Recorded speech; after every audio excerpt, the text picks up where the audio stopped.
Hello, everyone. Well, the 22 people subscribe, but still.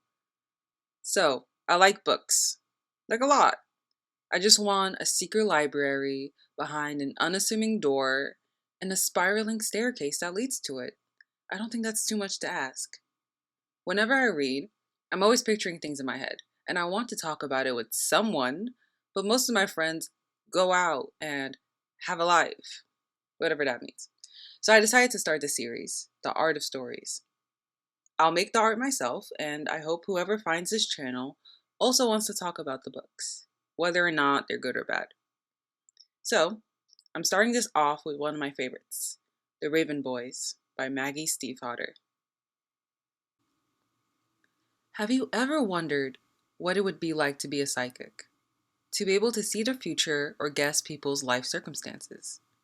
16-year-old Blue does, but instead of being one, she's like a charger for them. This proves to be very helpful because her mom, Mora, and her aunts, Kala and Persephone, are all psychics, and they all agree on one thing. If Blue kisses her true love, he will die. Yikes! Like, what do you even do when someone tells you this? You gotta remain Rizless for life. No Wizard of Oz. No degree in quantum physics.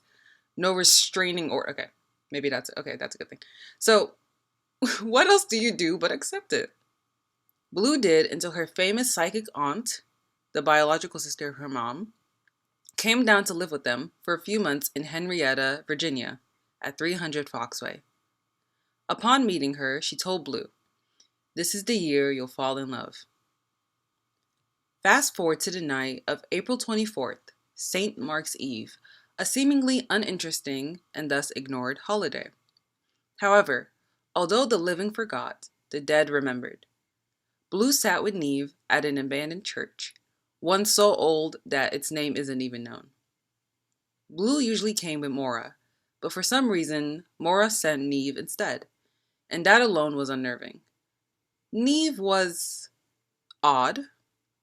She had an otherworldly stare, one that would last a few seconds longer than it should, and very soft hands.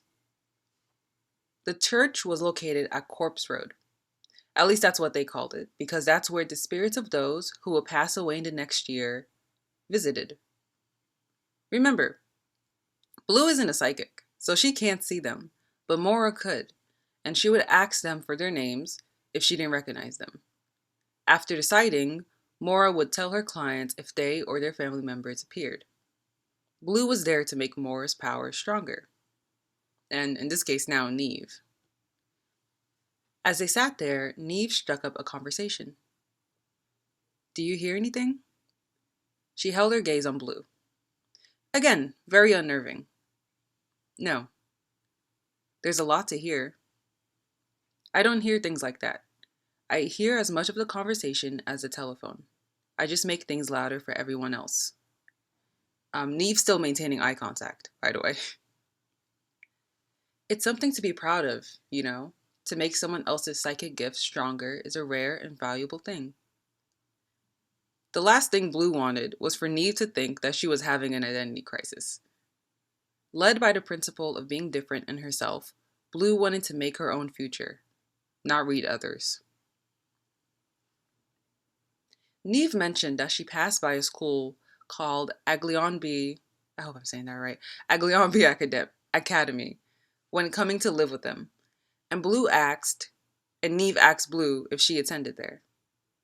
Blue had to stop herself from laughing. This school, think pre-Harvard, pre-Yale, pre-Congress. It was a school for all boys, and it was filled with, in Blue's opinion, and probably the whole town's opinion, pretentious and spoiled boys who parade around in their expensive khaki pants and V-neck sweaters, not to be worn without the distinctive raven emblem. So, Blue says, they think they're better than us, and that we're all falling over ourselves for them, and they drink themselves senseless every weekend and spray paint the Henrietta exit sign. It was because of the school that Blue made 2 rules.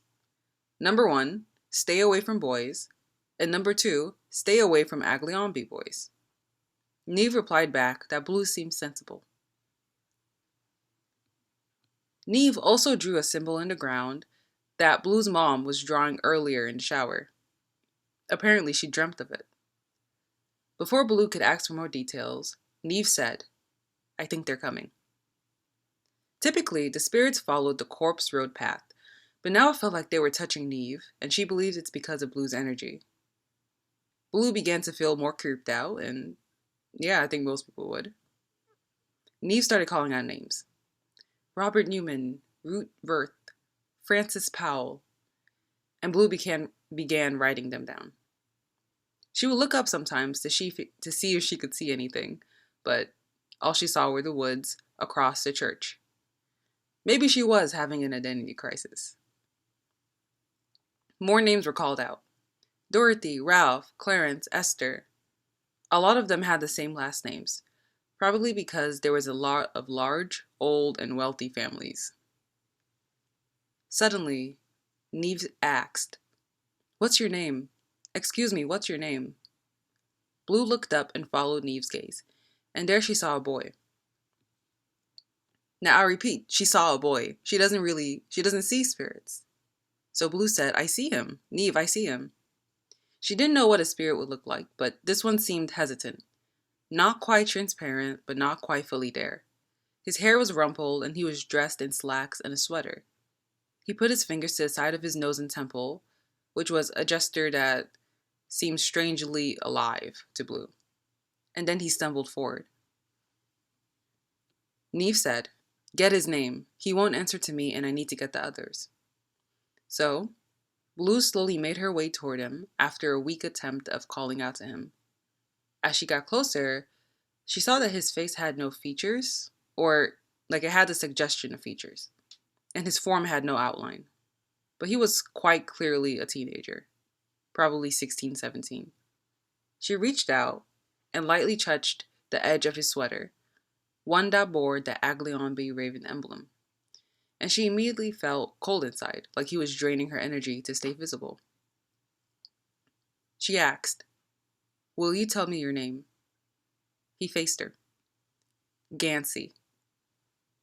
"Is that all?" she whispered. He closed his eyes. "That's all there is to it." Then he fell to his knees and began to fade away. Blue thought he was dying, but Neve said, "Not yet." As he vanished, Blue asked, "Why can I see him?" She still felt all the dread and grief that she initially felt when she touched him. Neve replied, "There are only two reasons a non-seer would see a spirit on St. Mark's Eve. Either you're his true love, or you killed him." Okay, so if you remember, Blue loving and killing someone can be mutually exclusive. She could cause both.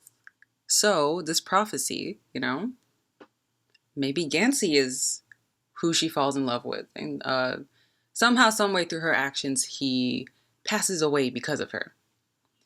I've only read the first 2 of the 3 books in the series, Dream Thieves.